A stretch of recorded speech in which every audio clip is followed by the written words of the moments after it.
Hello everyone, আসসালামু আলাইকুম। সবাই আশা করি ভালো আছেন। আলহামদুলিল্লাহ আমরাও ভালো আছি।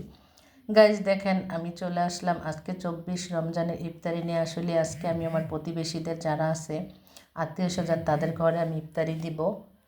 তো এই জন্য দেওয়ার জন্য আজকে অনেক অনেক অ্যারেঞ্জমেন্ট করেছি। আজকে দুপুর থেকে অনেকগুলি কাজ করা হয়েছে। আমার বড় আপু এসেছে, বড় আপু আমাকে অনেক হেল্প করেছে, সাথে ভাইগনা বউ ভাইগনাও ছিল। সবাই আজকে হাতে হাতে কাজ করেছি। তো দেখেন আজকে অনেক রকমের ইফতারি সাজিয়ে নিয়েছি।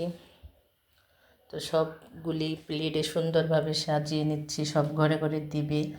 তো আসলে আমি সবগুলি সাজিয়ে দিচ্ছি, সাথে আমার অপূর্ব আমাকে অনেক সুন্দরভাবে হেল্প করতেছে, ও সবার বাসায় বাসায় দিয়ে আসতেছে। তো আমার ভাইগনা বউ আমাকে অনেক হেল্প করেছে, সে খুব সুন্দর করে গুড়ের শরবত বানিয়েছে, সাথে কিন্তু একদম লেবু দিয়েছে। খুবই ভালো হয়েছে, অতুলনীয় হয়েছিল শরবতটা, বিশ্বাস করবেন গাইস। একদম একটু হালকা মিষ্টি, আমার অতিরিক্ত মিষ্টি ভালো লাগে না।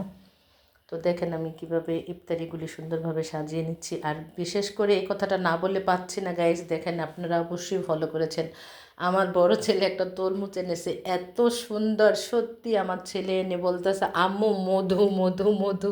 তো বিশ্বাস করুন, এটা নিয়ে আমরা সবাই খুবই মজা করেছি। ইফতারির টেবিলে বসে সবাই অনেক অনেক একটু হাসাহাসি করলাম, অনেক দিন পর বোনরা আসছে, তো খুবই মজা করেছি। তো দেখেন আজকে কী কী ইফতারি নিয়েছি, আপনাদের সাথে তো অবশ্যই শেয়ার করব, বাট আপনারা অবশ্যই দেখতে পাচ্ছেন।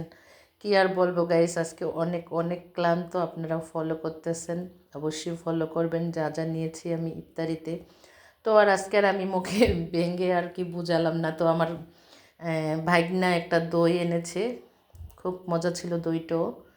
আর কোক এনেছে। আসলে এই কোকটা তো ইসরায়েলের জিনিস, এটা আমাদের খাওয়া উচিত না, তারপরও এটা আমার খুব পছন্দ, আগে থেকে খেয়ে আসছি। তাই আমার ভাইগনা জানে আমি কোক পছন্দ করি, তাই আমার জন্য নিয়ে এসেছে, তার খালামণির জন্য। তো আসলে তরমুজের কালারটা গাইস দেখেন, এত সুন্দর লাল আর এতটা মিষ্টি ছিল, খুব মজা ছিল। আর আমার ভাইগনা জয় কিন্তু খুব মজা করে গাইস মুড়ি মাখতে পারে, সে খুব মজা করে মুড়ি মাখবে, এই জন্য আপু অনেক কিছু কেটে দিয়েছে। দেখেন সাথে পেঁয়াজ, ধনিয়া পাতা, শসা, টমেটো, কাঁচামরিচ। তো আমরা আবার একটু নিচে নিয়ে বসলাম, সবাই আমরা লোকজন একটু বেশি, তাই আমরা টেবিলে আমাদের বসা হবে না।